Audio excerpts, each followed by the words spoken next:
The Singularity has been canceled. I'm sorry, everybody. Time to pack it up and go home. No, I'm actually kidding just a little bit, but there are a few things that I want to unpack about the Singularity and some predictions that people are making, and just kind of how people engage with the idea of technological progress and exponential curves. So first, we need to unpack what is the singularity. The singularity is a term that is thrown around a lot, and a lot of people actually are not familiar with the real definition. They haven't read the book, but it's basically the hypothetical point in the future where technology advances faster and faster, and it becomes uncontrollable and irreversible. But really, the key thing that I want to draw your attention to is unforeseeable changes to human civilization. It doesn't mean that there's going to be an event horizon beyond which all technology and all bets are off and technology can do anything that you can possibly imagine. Now, here's some of the points of evidence that lead up to this. First, exponential growth. So right now, we have things that seem to be growing exponentially or logarithmically, namely stuff like Moore's law. Now, just because things some things are measurably increasing exponentially, other things are not, or even if they are growing exponentially, it doesn't mean that it's useful. So what I mean by this is consider the fact that computers are literally millions of times more powerful than they were during the space race, but life is not millions of times more different. Likewise, the amount of data that we're generating is going up exponentially, but it's not really having that big of an impact on the way that we live or even civilization. So, despite all of these things, I want to kind of temper your expectations about the future, and it is kind of disappointing. I would absolutely love for there to be a point in the future where we basically become, godlike entities because we have mastered all of time, space, and energy, but that just might not be in the cards for us. So why canceled? What did it do wrong? Did it make a bad tweet on Twitter or what? No, that's not what I mean. So first is low-hanging fruit. We have been meticulously picking all of the technological and scientific low-hanging fruit that we can. And we've been doing this at an increasing clip over the last century. Now, science has absolutely accelerated in even just the last decade. But is this acceleration permanent? I don't think that it is. And especially when I talk to my scientist friends, and I have quite a few scientist friends, they usually just kind of roll their eyes whenever I mention singularity. They're like, whatever, science is hard and it's getting harder fast. Some of my friends that they talk about there's more papers being published, but each paper is smaller and smaller in terms of what it actually achieves. And so when you consider maybe there's some diminishing returns, maybe there's kind of a vicious cycle, there's just not as much to unpack about the universe anymore. So speaking of that, diminishing returns. So I just mentioned papers, the number of papers is going up exponentially. The number of fundamental shifts in thinking is slowing down. And even if you look at the number of AI papers that are coming out, there are entire papers that are dedicated to one prompt strategy, which to me, that's worthy of a tweet, not a scientific publication. And then of course, sure, I've had arguments with people on LinkedIn and other places about to anyone who's an experienced prompt engineer, a lot of the things that pass as papers, they're not worthy of that. But for some people, that they only consume information from that particular source. And so scientific publications, particularly in the AI space, is basically just becoming a Twitter for scientists and engineers. And it's that's kind of disappointing, but it also is just, that's the pace of things and that's the way things are being done. Another thing that I really want to point out is milestone gaps. So the amount of work that is required in order to get to the next milestone is increasing exponentially as well. So while we have some exponentially increasing technologies, we need those exponentially increasing technologies just in order to get to the next milestone. And so, I've got some concepts here like complexity ceiling. As you pick the low-hanging fruit, the fruit that is remaining to be picked is way higher, and so you need increasingly more sophisticated technologies and scientific understandings and effort in order to get to that. So for instance, I don't have a chart for it, but the cost of drug discovery has gone up from the tens of thousands to hundreds of thousands to millions to literally billions of dollars for many new drug discoveries today. That is an exponential increase in cost just to discover new drugs. And yes, AI and other exponential technologies are making it a little bit easier, but that's just to keep pace with where we are. This is called Red Queen theory in evolution, which is basically you have to run as fast as you can just to stay right where you are. And so because of these diminishing returns, I suspect that, put it this way, I don't see any reversing of this trend anytime soon. Now, another thing is that there's probably just mathematical upper bounds to the laws of physics and artificial intelligence and technology. So what I mean by that, and I've talked about this in recent videos, but there is a hypothetical maximum limit to the like efficiency of computers. It's called the Landauer limit, but we might not even be able to get remotely close to the Landauer limit. And then, yes, there is the hypothetical aspect of quantum supremacy. Quantum supremacy might be able to move the needle on some things, but it also might never really compete with classical computing. We don't really know. Just kind of like how analog circuits and digital circuits, they don't really, you can compete, but it's almost kind of like comparing apples to oranges. They just do different things. There's also some growing evidence that there might be an intelligence ceiling to AI. Sam Altman, of all people, said the age of large models might already be over, and it feels like it just got started. And so I've talked about this quite extensively in other videos. I call it terminal race condition, where basically there's a trade-off between model size and intelligence versus speed and efficiency. And more often than not, you don't need a gigantic model. You need a smaller model that is fine-tuned for a particular purpose in order to achieve whatever goals you need. And so, there's, even if you can hypothetically make an AI more intelligent, it just might not be practical. It might not be even necessary or useful. And then finally, there's useful knowledge, which I've got a chart coming up on that. But there is a finite amount of knowable stuff, at least useful stuff. The amount of data in the universe is hypothetically infinite, but the amount of useful and valuable data is not infinite. Now, finally, what I want to talk about is, at least in this section of the video, is sigmoid curves. Many, many, many things in nature follow sigmoid curves. Neuron activation, population growth, learning curves, scientific progress, and in all likelihood, AI development will eventually be following a sigmoid curve. Now, in the early phases of a sigmoid curve, it looks exponential. And if you extrapolate that curve based on early results, it looks like it'll go that way forever. However, eventually a sigmoid curve reverses. So this is the heart of this video. So I want to talk about, this is a sigmoid curve. This is like basically an activation function for, a neural network or a neuron or population growth or whatever. So many things in nature follow sigmoid curves.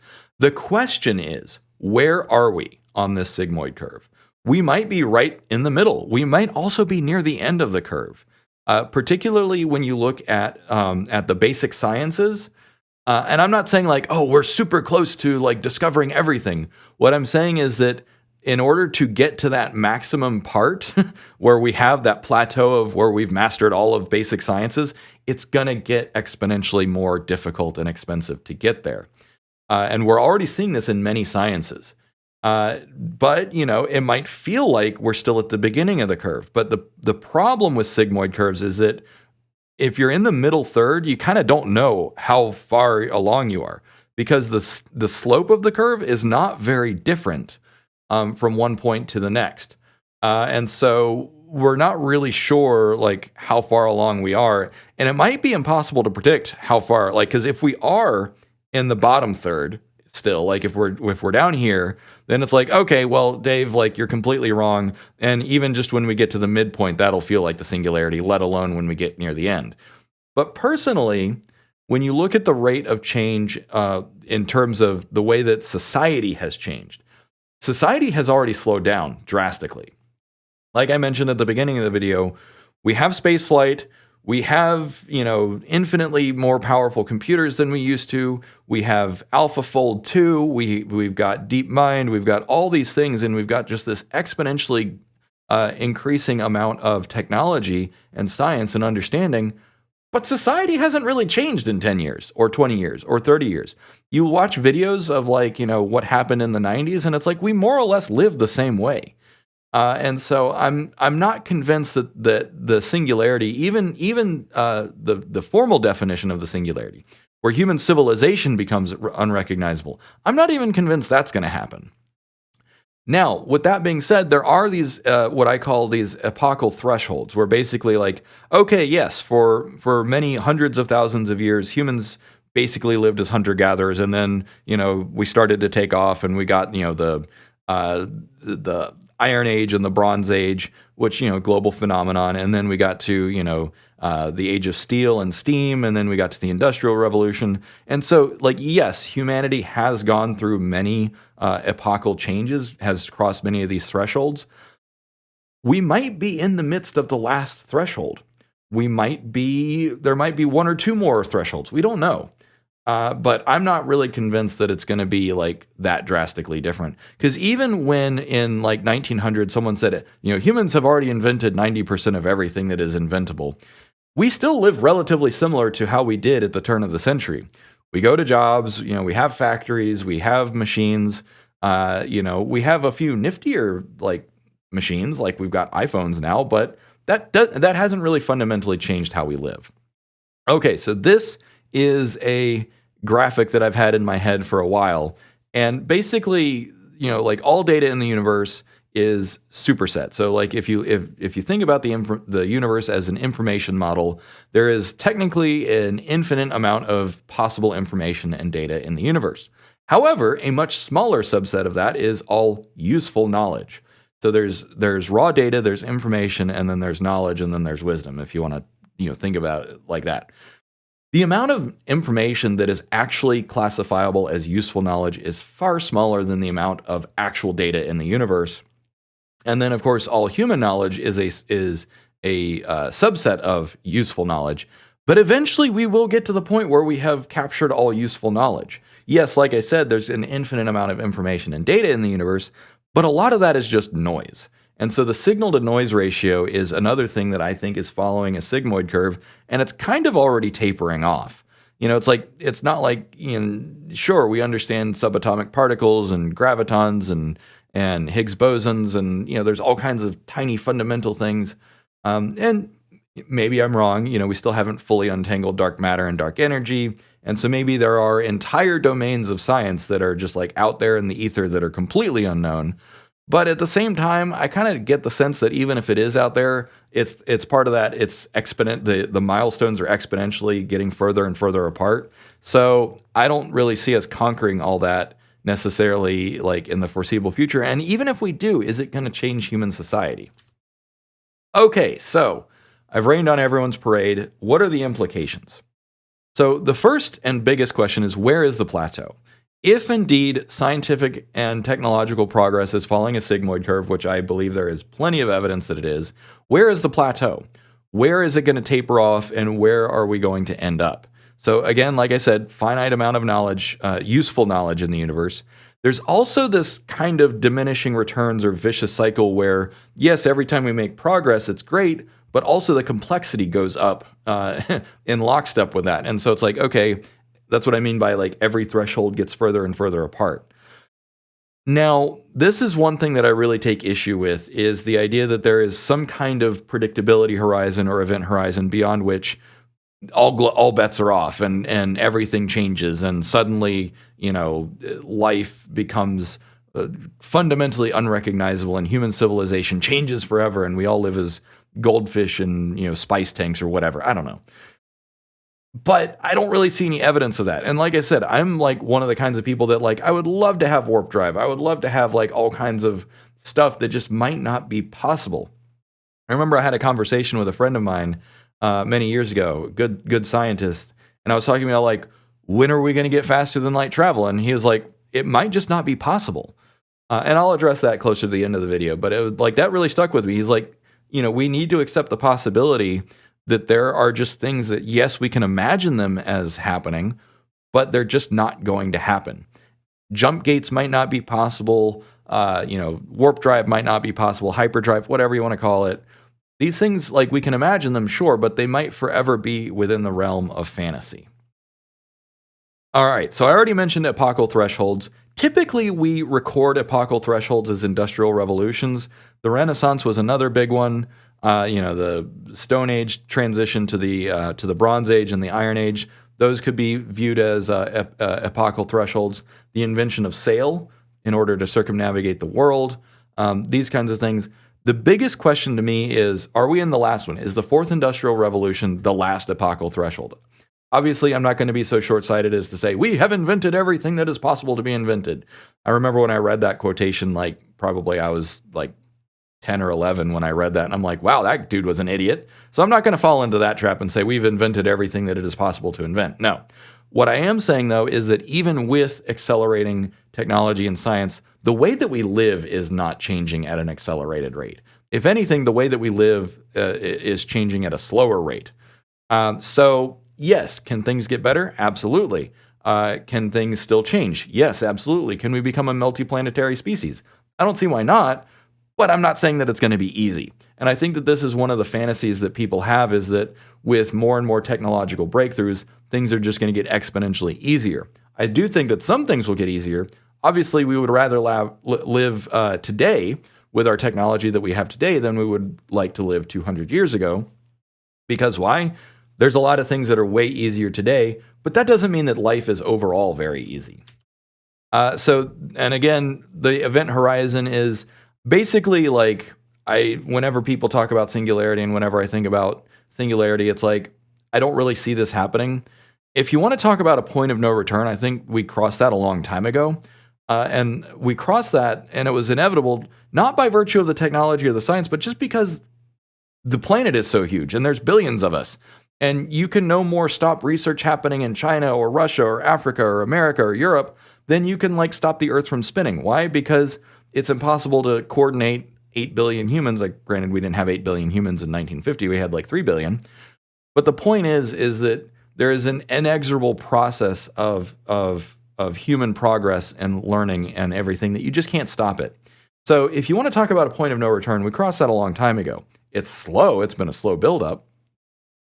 But the aspect of this, technological event horizon and singularity that I really want to push back on is the magical thinking that seems to emerge, where some people say there's this inflation where that's like, okay, well, someone predicted that, human society, civilization might become unrecognizable.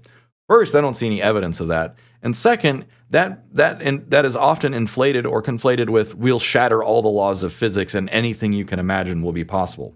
Again, I'm not seeing any evidence of that. And in fact, I'm seeing evidence to the contrary, that even though we have exponentially better understanding of the fundamental laws of physics, things are changing slower and slower. And also, the reason that I want to push back on this is it can be a very harmful narrative. It can be as bad as narratives of destruction or utopian narratives or anything, where it's like, if you imagine that the future will be unimaginably better and happier and safer and everything, and then you ignore the problems today and you stop putting in the effort today, that could have negative consequences as well. It could result in learned helplessness or a sense of futility or fatality or just delaying your life. There's a lot to enjoy today. Okay, so those are some of the implications. Here are some of my specific predictions about what will happen within the foreseeable future in terms of how it will change how we live. So first, indefinite lifespan. This is one that I think that there's plenty of evidence that we are working up to this very quickly. I don't know why, but talking about indefinite lifespan seems to trigger some people on the internet. Not most, but there's a few. I always get a couple comments where people are like, "Oh, well, people have been predicting, the fountain of youth for centuries, and you're not going to find it, and nobody's going to find it." And it's like, I don't know. Those people seem to have a death wish. They're like, "Stop telling me that I'm going to live forever." That makes me angry. I don't understand that reaction. But so there's plenty of evidence that we are getting close to this. And I remember there was a comment that I got a few weeks ago that someone's like, yeah, but what about these plaques and proteins and enzymes that accumulate? I'm like, the fact that what causes aging means that that's half the battle. right? There was this famous quotation. Who was it? Was it Ray Kurzweil? I think it was Ray Kurzweil. During the Human Genome Project, someone consulted with him, and it's like, oh, well, we've only decoded 1% of the genome. And he's like, okay, well, we're halfway done. That is the nature of exponential progress. And that is one place that I agree with him, because as an automation engineer, if you can automate 1% of the job, you can automate 100% of the job. Why? Because it's just a matter of like one more step to get something that will finish the process for you. And I've had chats with other people in automation, and they agree. It's like with automation and that kind of thing, it's like it feels like you achieve nothing until the very end, then you hit go, and then it's done. But yeah, so the combination of precedents that we see in nature, the rapid pace of understanding genetics, nanotechnology, like, man, some of the stuff that I've seen just in the last few weeks about nanotech being able to like have programmatic, like programmable nanoparticles that will deliver drugs to specific tissues.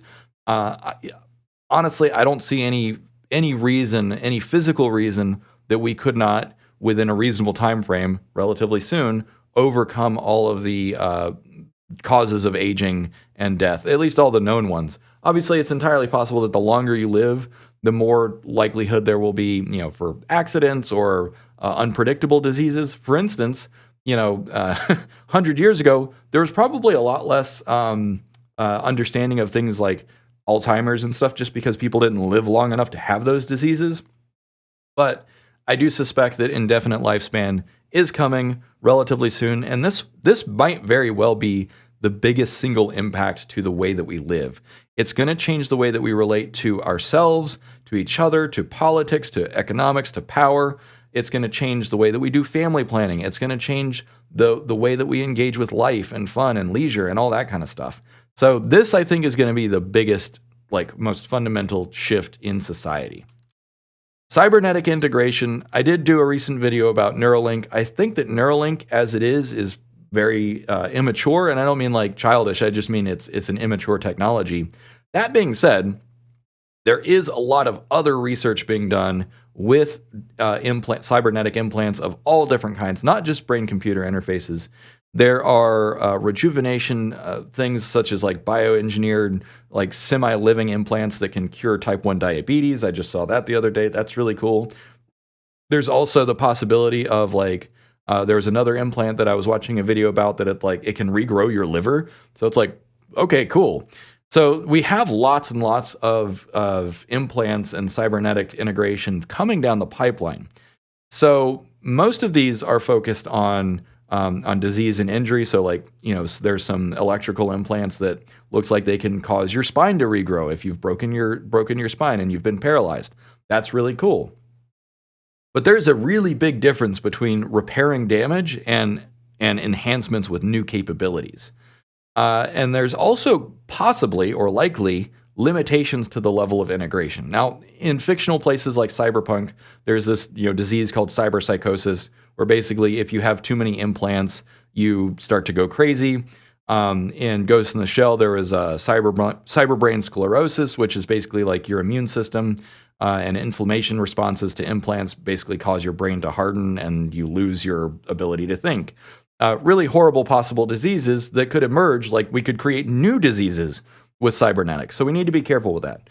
Now, that being said, like, maybe in the long run, there's no reason we can't overcome these things, especially if you have forever to figure it all out. Okay, great. Robotic workforce. I'm a huge proponent of what I call post-labor economics, and I just think that it makes sense to get humans out of the workforce as much as possible. And I think it's inevitable. I think it makes economic sense to replace human labor. I think that there is no reason that we need jobs. So this is another thing that seems to trigger some people. I've talked about the existence of leisure classes. So Greek aristocracy back in the day, Roman aristocracy back in the day, British aristocracy up through today. Like, there are literally entire civilizations that had classes of people who were not allowed to work. So and they were fine. Like, you don't need work to have a meaningful, fulfilling life. Spartan men, citizens, like, they were literally not allowed to have a job. You were not allowed to have a profession. if you were a member of a certain crust of society. And in fact, you can even see this. Go watch Downton Abbey. When what's his name joins and he's like a lawyer, it's like, oh, well, that's kind of lowbrow. Like, why are you still working for money? You're one of us now. Like, this still exists today. So I don't know why talking about a leisure class like triggers some people, but it does. But I want to point out the fact that like there have been millions and millions of people throughout all of history that did not have a profession and in some cases were legally prohibited from having a profession, and they were perfectly happy. They had really cool parties. But yeah, and so the primary KPI that I look for as evidence for replacing human labor is better, faster, cheaper, and safer. Those are the like 4 criteria that pay attention to that in terms of artificial intelligence and AI. And I still get like comments saying someone like, "Oh, well, I'd love to see a robot take my job doing tiling." It's like, you should check on some of the latest things that robots are capable of doing. Robots are taking really cool form factors. They're getting much more dexterous very quickly. And then you look at the work that I'm doing on the ACE framework, that Google's doing on RTX, and like these robots are going to be able to do pretty much anything very soon. I'm predicting probably this time next year we're going to start to see commercial robots that are able to do pretty much any blue collar work. Like, mark my words, I'll probably do like a prediction poll for that. Okay, so then probably the most extreme thing is going to be transgenic technology. We can already do a lot of this. It's still a very naive technology or an immature technology, but the fact that we can even replace organelles in cells and then inject that into the germline, and what I mean by that is like there are certain diseases that are based on defective mitochondria, and so what you can do is you can take a healthy mitochondria from another cell and replace your mitochondria with it, and then because mitochondria have their own DNA, it reproduces when your cells go through mitosis, and so it's like, hey, you've now created a cell that is a Franken-cell based on input from multiple organisms. So between genome editing and epigenomic editing and organelle replacement, like we literally have actual control over the fundamental levers of biology. Now, again, like most technologies and sciences, we are going to find, maybe some diminishing returns, some increasing complexity, but there is no physical barrier to like modifying our genes. Now, are we going to all be cat people one day? Some people might, if that's what they want, great. It's not what I want. I probably will remain like kind of in this form factor more or less for the foreseeable future. Now, granted, you live for 10,000 years, you might get bored and you want to be a cat person for a while. I don't know. But there's also like, it's difficult to talk about this stuff without saying like, wow, but that is intrinsically wrong because we should just be humans forever. But like, I don't know, that's, it's weird also because this is super polarizing where some people are like, well, yeah, obviously, like if we have control over that and we want to change ourselves, we should be allowed to do so. And then there are other people that just really cringe at that and they're like, no, that like is an affront to, God or whatever. Like if you change yourself, then that's evil or whatever. I don't know.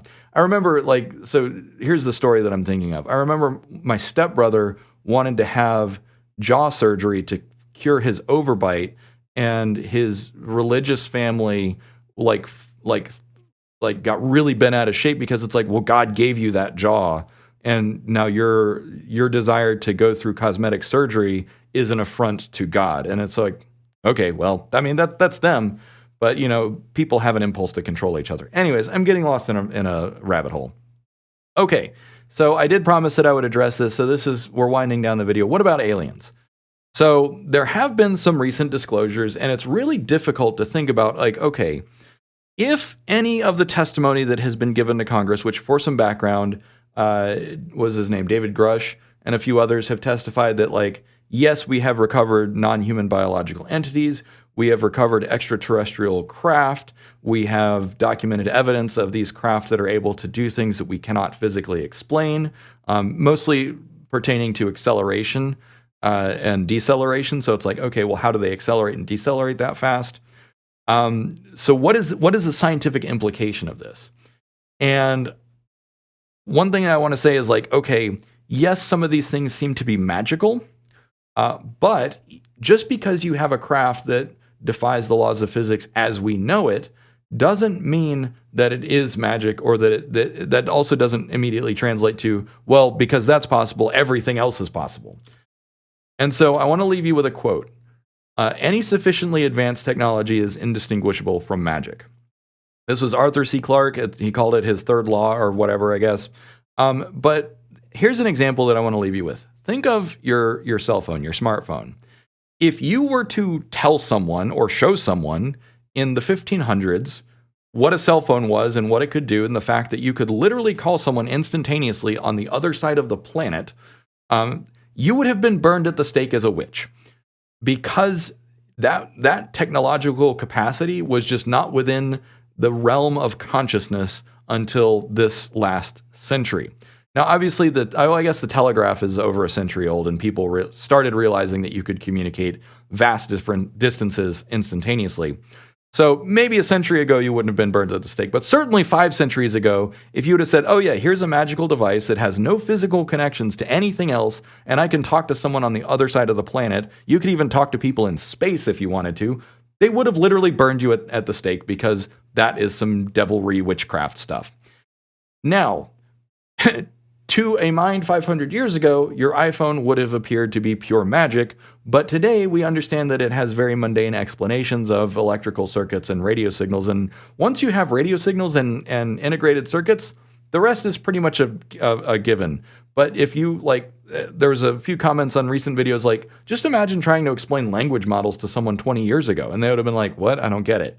So, but today it has a very mundane explanation. And so one thing that I want to just kind of really push back on is just because you can imagine something, and just because something seems magical to you today, that doesn't mean that it is all that different or all that exotic. And it really comes down to perception.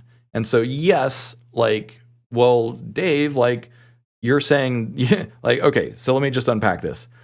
There are things that we can't imagine being possible today that might be possible tomorrow. And so, let's reverse that. Okay, so what is the iPhone 500 years from now that we can't possibly imagine today? Yes, that kind of technological leap is possible, but it's not necessarily going to be physics shattering, especially as we learn more and more about science and physics and technology, and we get those diminishing returns. And I suspect that we're going to have a different orientation towards science and technology eventually. And so this is something that kind of I've been thinking about, is what happens when we get to a steady state world where it's just kind of a foregone conclusion that, yeah, we do know 95% of all science out there, and the last 5% is going to be really difficult and expensive to get. But the frontiers of scientific discovery might eventually be known. Kind of like the age of discovery when we were sailing around the planet Earth. Eventually all of planet Earth was known. Now, granted, there's, infinite more planets out there to discover. So, I don't know. Let me know what you think in the comments. Like, subscribe, etc., etc. Thanks for watching. I hope this gave you some food for thought. Cheers.